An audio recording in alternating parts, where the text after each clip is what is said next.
Hello, this is the first video in a three-part series of field management in Cobblestone Contract Insight. In this video, we are going to focus on creating new fields. In the second video, we will focus on field assignment, what we often call fields by type. And then in the third video, we'll talk about how to manage or edit existing fields. Now, if you're not familiar, fields are basically all of the data points in the system. So if I go to an existing record, we are going to find all of these data points right here, right? These are all fields, and these are all very, very configurable. We can use these for searching and reporting, triggering templates, workflow, and all sorts of other things in Cobblestone. These fields are often the building blocks of other things we're going to talk about later on, more advanced features in training. And managing these fields can very much be day-to-day for sysadmins. It's very common to come in here and adjust fields, rearrange them, change the requirement setting, add or remove them. It's great to have them as correct as possible right up front when you implement the system, but it's not uncommon to need to come in and adjust them as needed as your needs develop. So now let's go add a field. We are going to go to the main menu, down to Manage Setup, and then the Field Manager. Commonly, I think of adding fields as a two-step process. Going to manage fields is step one. That's where we add a new field. It's where we edit existing fields too, but for now, let's think of this just for adding new fields. So adding fields and then assigning fields. Add, assign. When you add a new field to the system does not assume where you want to use that new data point. You need to tell it. So you're going to add it to the system. It's not going to be assigned really anywhere by default. You have to tell it exactly where you want it to go. So let's go to Manage Fields here to add that new field. Then we are going to be presented with a drop-down list of all of the tables and subtables in the system. Now, if I wanted to be lazier, I could just go down and click Contract Details and move from there. Contract Details is the primary contract table in the system, and it's the table that we're going to be managing most often throughout using the system, but let me give a more holistic understanding of what this drop-down list is showing us. So as a bit of a background, Cobblestone Contract Insight is a database, and it's comprised of, well, tables, right? In my mind's eye, those are often organized as columns. So you have contracts, employees, companies, and they're all kind of separate, columns or pillars in a table. I like to commonly analogize this to a filing cabinet, where each drawer in the filing cabinet is its own table. It organizes distinct information. So if you open up the contract drawer, like contract details, I can see all of my contract information, all of my fields. In this case, if I click on this, I can see all of my fields that are housed in the contract drawer. But you also see reports, you could see workflow, you could see templates, surveys, all sorts of other things could be housed in this particular drawer. And there's lots and lots of drawers in your proverbial filing cabinet, as you can tell. But two other very common ones are vendors, customers. So if that's the counterparty, company drawer. So if you want to manage your counterparties, you open up this drawer, this table. And another common one that we often manage is contract requests. So if you do use requests in the system, you want to manage those fields, about reports about requests, you would choose contract requests. I won't necessarily go through all of them here by any means, but those are some of the more common ones. And being a contract management system, contract details is the most common. That is the primary contract table in the system. Okay, so that's a bit of a background about what we're looking at, why you see this large table, but that aside, let's click Contract Details here as the example. From there, you will see a list of all of the fields.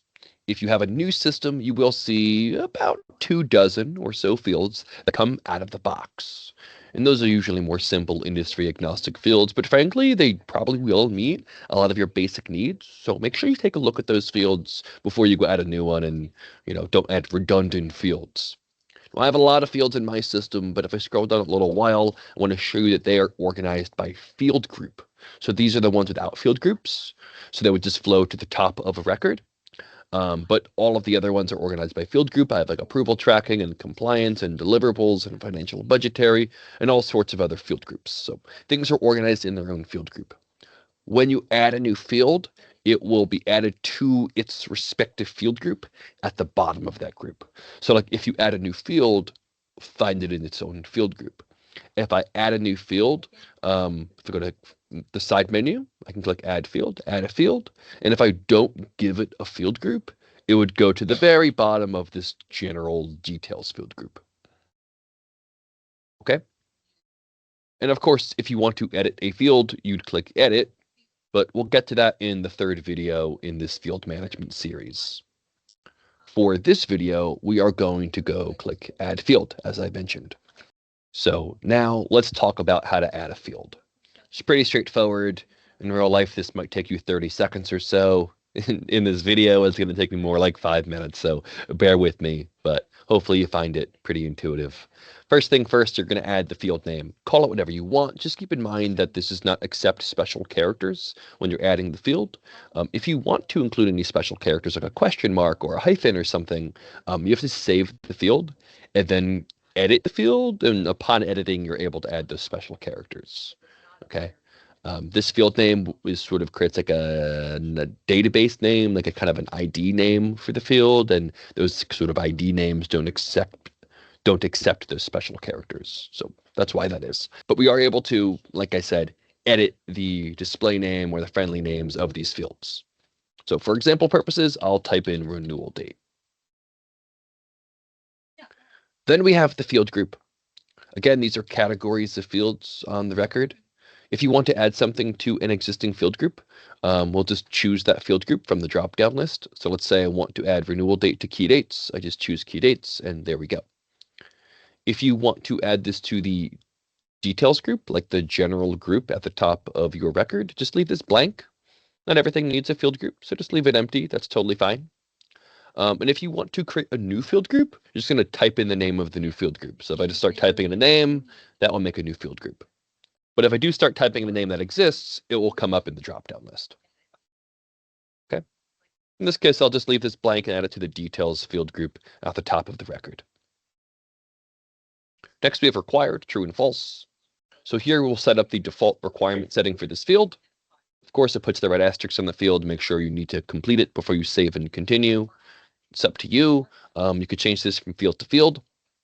And you can go to existing fields and adjust this as you see fit. This is also just the default setting for this field. As we go assign this field to individual types of contracts or other records, we will be able to toggle the requirement from type to type. So meaning I can have this field required for an NDA, but not required for an MSA. Regardless, I can maybe make the default setting required. Next, we'll choose our field type. There are quite a few types to choose from, and I'm going to walk us through some of the more commonly selected field types. First, we have currency. This is like the contract amount or the budget amount. It simply just allows me to type in, numeric data.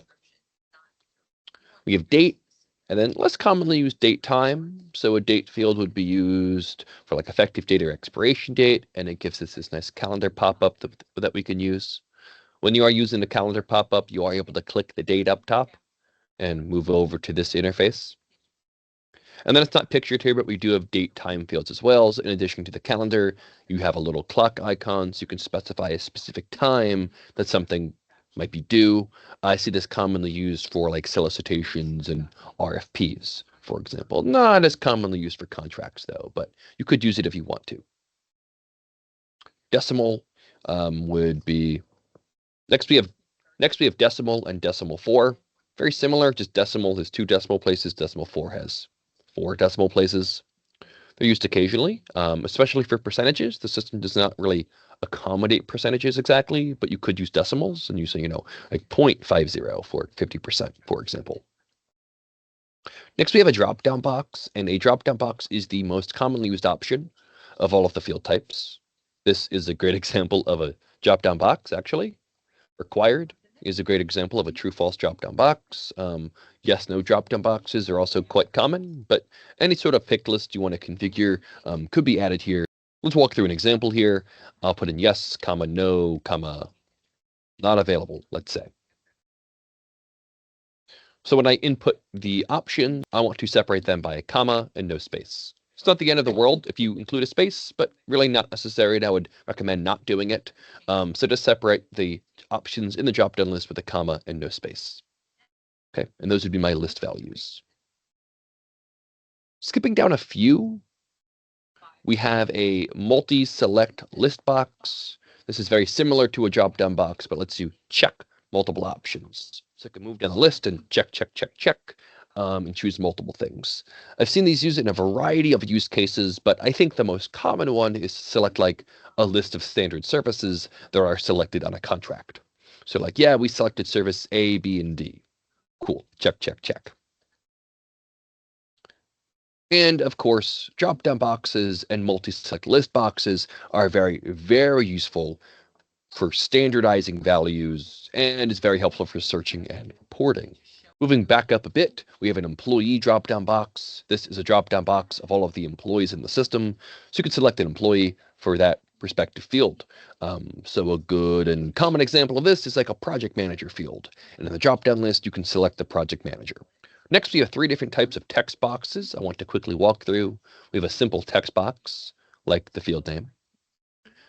We have a multi-line text box, like default value and help description. They're just larger text boxes.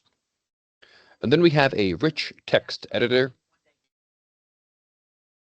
And the description field is a good example of a rich text editor. They're very large, but they really let me more carefully design the text I'm inputting into the field. I don't see them used very often. I think a description is a great case for using one of these. I've seen them used occasionally for like statements of work and things like that. So if you have any like very descriptive piece of information you want your users to include, consider using a rich text editor. But otherwise, they're not very common as opposed to a text box or a multi-line text box. But those are some of the more common types in the field type dropdown list. But again, I think a dropdown box and a text box are the most common options. Next, we have the default value. This just simply sets a basic standard value on the field. So when I'm adding a contract, I have a standard value. Like, for example, the notified days field is defaulting to 60, and I can adjust this as I need to when I'm on the record, but it still defaults to 60. And status defaults to pending. So if you want this to default to something, type in a default value. Then we have a help description. So if you mouse over the field, it gives you a little pop-up explaining what the field does, maybe or explains the naming convention, explains where to find the information to input that field, right? Could be a variety of things, but either way, it's some help text for when you mouse over the field. Then you hit save, and that would add the field to the system.